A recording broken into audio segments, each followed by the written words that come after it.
Salut, c'est Van Geek pour la chronocritique du film Juste pour une nuit. Donc je suis avec ma chérie, on allait voir ce film à deux et je vais faire un petit résumé de l'histoire. Ouais, faut que je passe la première. C'est un mec qui est avec sa nana et dans un monde où en fait on peut pas coucher avec d'autres personnes si on n'est pas marié. Et les gens ont des tatouages pour vérifier si vous êtes marié ou pas, et si vous n'avez pas si vous n'êtes pas marié, vous n'avez pas le droit d'avoir rapport sexuel avec une autre personne, sauf une fois par an.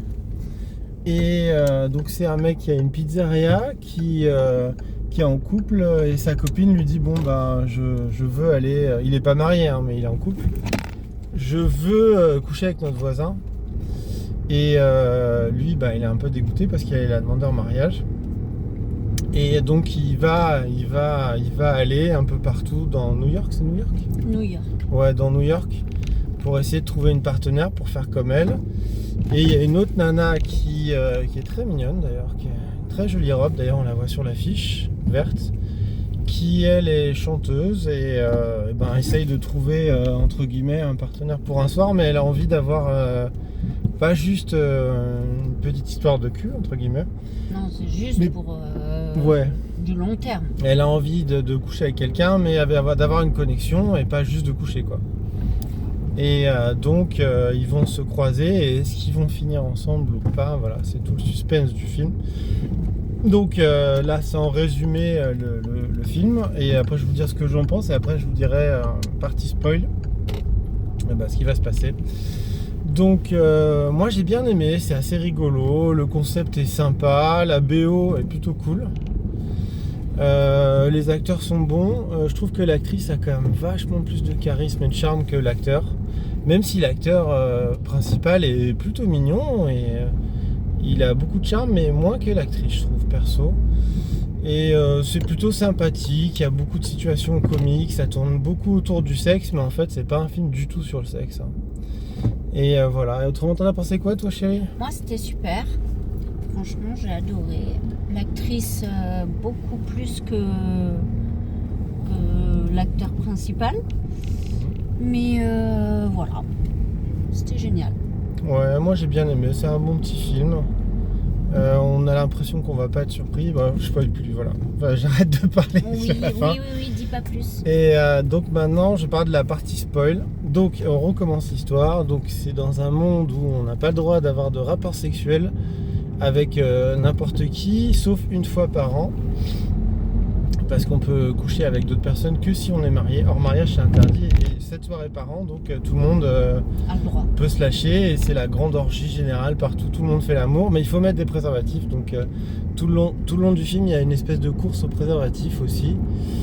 Et donc c'est ce garçon qui est le héros et l'héroïne, parce que c'est vraiment deux personnages principaux qui se retrouvent planté par sa copine qui veut coucher avec son voisin, et lui il est un peu dégoûté parce qu'il a demandé en mariage, qui se retrouve à essayer de trouver entre guillemets un plan cul, tu vois. Et c'est l'histoire de cette fille aussi qui elle est chanteuse et qui a envie de coucher avec un garçon, mais qui a envie d'avoir pas seulement un rapport sexuel, mais a envie d'avoir une vraie connexion avec quelqu'un.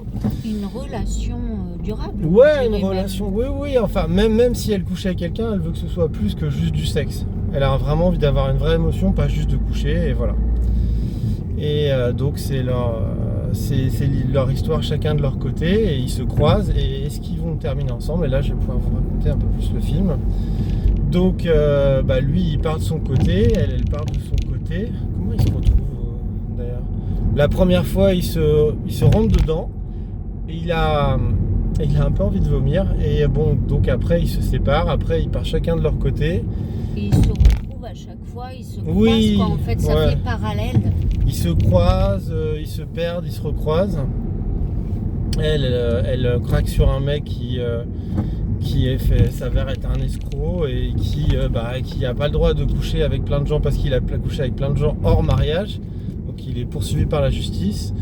Lui il se retrouve attaché à un arbre parce qu'il y a une fille qui arnaque les gens, et donc ils se retrouvent au commissariat tous les deux. Après ils partent dans une soirée, dans cette soirée et bah elle rencontre le chanteur qu'elle adore. Elle est à ça de coucher avec lui, mais au final ils couchent pas ensemble parce que voilà, ça dérape, il se casse la gueule. Et lui, il est à ça de coucher avec une autre femme et il se retrouve chez ses parents. Enfin, chez sa mère, pas chez son père, parce que voilà, sa mère apparemment séparée, ça on sait pas trop. Et ils sont à ça de coucher ensemble, et ça foire. Et puis à la fin, bah, ils se retrouvent tous les deux dans sa pizzeria. Et là, ils tombent amoureux, entre guillemets, vraiment quoi. Enfin, et de toute façon, ils ont toujours eu un espèce de crush quoi. Enfin, ils sont vraiment, ils craquent à mort l'un pour l'autre. Et là, il y a la copine, du personnage principal qui l'appelle. Il va la voir et bon, ils se perdent encore une fois de vue. Et après ça, il se rend compte en fait qu'il a pas envie d'être avec sa copine et qu'il a envie d'être avec elle. Il se retrouve sur un phare parce que tout le long du film, elle lui dit qu'elle aimerait bien avoir une rencontre sur le pont de Brooklyn. Je me rappelle plus. Il y a un truc comme ça, donc il se retrouve sur ce phare. Sur le phare, ouais, parce qu'elle a le tatouage. Ouais, elle a un tatouage de phare, ouais, c'est ça. Et donc ils se retrouvent sur le phare ensemble, et au moment où ils vont le faire, parce que c'est encore la journée est encore passée, et ben, ils se rendent compte qu'ils n'ont pas envie d'avoir un rapport à ce moment-là, donc ils se disent on va attendre 1 an pour pouvoir, apprendre à se connaître. Ouais, voilà, et puis bon, pour faire l'amour, pas dans l'obligation de c'est la soirée, on le fait. Et donc à la fin du film, l'année est passée et ils sont toujours ensemble et ils couchent ensemble quoi, en gros, quoi. Et ça se termine là-dessus. Et moi j'ai trouvé ça plutôt cool, plutôt rigolo, plutôt sympa. Bon, moi je trouve que l'actrice principale, elle a vraiment beaucoup de charme, de charisme. L'acteur principal, il est très mignon hein, quand il est torse nu.